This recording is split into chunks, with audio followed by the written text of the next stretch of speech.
maganda kaya ang outcome nito. I've been struggling health-wise for more than a year now. Last night's episode made me think deeply.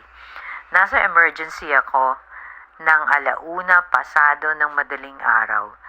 Just signed a waiver for not having an MRI kasi mahal.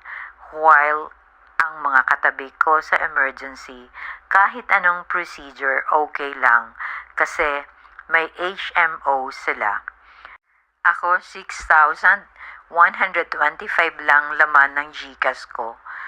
Ang bill ko, 7,983 and 19 centavos.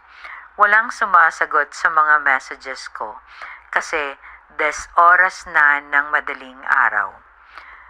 2 weeks ago, nung nag-breakdown yung aircon, araw-araw nahihilo ako dahil hindi sapat ang ventilation. Nagreklamo ako minsan pero sabi nga, wala tayong magagawa sa kanila to. Tama din naman. Yung hilo ko nag-progress na sa pagkawala ng pandinig ko sa left ear ko.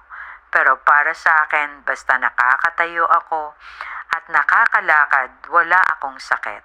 Okay ako. Last night was the worst. Magsi-CR lang ako dapat, parang umikot ang buong paligid ko, kaya napa-emergency ako. What happened last night can happen again. I wanted to have a graceful exit. Gusto kong maging maayos ang pag-alis at di mag-iiwan ng issues unresolved.